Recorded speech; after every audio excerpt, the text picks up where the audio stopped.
महिला आयोग काम करत नाही. महिला आयोग जे अध्यक्ष आहे त्यांच्यासाठी ते फक्त एक पद आहे. पण पूर्ण महाराष्ट्राची जी महिला आहे त्यांच्यासाठी ते एक कोर्ट आहे. महिलांच्यासाठी ते कोर्ट असतो. पण त्या भाषणबाजीमध्ये, राष्ट्रवादीचे प्रचारमध्ये व्यस्त आणि मस्त राहतात. त्याच्यासाठी आज काय काम करत नाही.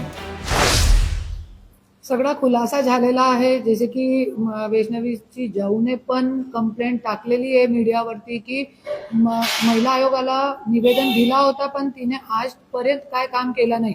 आणि माझ्याकडे पण इतकी कंप्लेंट आहे की जे महिला आयोगाने काम केलं नाही आहे, ज्या कंप्लेंटवरती महिला आयोगाने काम केलेलं नाही त्या महिला आणि अशी लहान लहान मुलगी 25 वर्षाच्या आजची, 30 वर्षाच्या आजची माझ्याकडे आलेली आहे की ताई आमच्यावरती इतका अन्याय झाला, महिला आयोगाला कंप्लेंट दिली पण आजपर्यंत काय झालेलं नाही.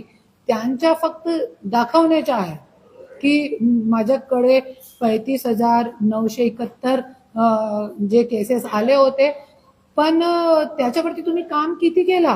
काहीही काम झालेलं नाहीये. त्याच्यामध्ये मी पण एक आहे. 6 कंप्लेंट दिल्यानंतर काहीही केला नाही. वाल्मिक कराडने कलेक्टर ऑफिसमध्ये कलेक्टरच्या समोर, माझ्या नवऱ्याच्या समोर, माझ्यासोबत एक मंत्रीची बायको सोबत मारहाण केली होती तरी पण त्याचे CCTV फुटेजची मागणी मी महिला आयोगाला केली. न्याय देऊ शकत नाही तुम्ही मला, पण माझे जे पुरावे आहे ते द्या. ते आजपर्यंत दिलेले नाही. 1 वर्ष झालं. महिला आयोग काम करत नाही. महिला आयोग जे अध्यक्ष आहे त्यांच्यासाठी ते फक्त एक पद आहे.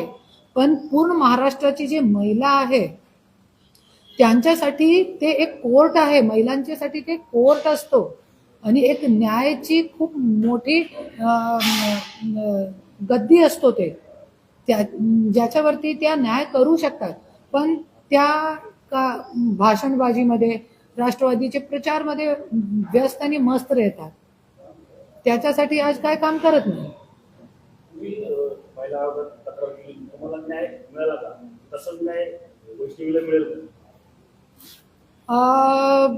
वैष्णवीला न्याय मिळू शकतो क्योंकि त्यांचे पोस्टमॉर्टम रिपोर्ट आलेले आहे. त्यांच्या पाठीमागे त्यांचे आई वडील आहे आणि मला तो आजपर्यंत न्याय भेटला नाही. पण 100% कोर्टामध्ये आज मला न्याय मिळालेला आहे आणि आज वैष्णवीचा जे मुद्दा आहे ते कोर्टामध्ये गेलेला आहे.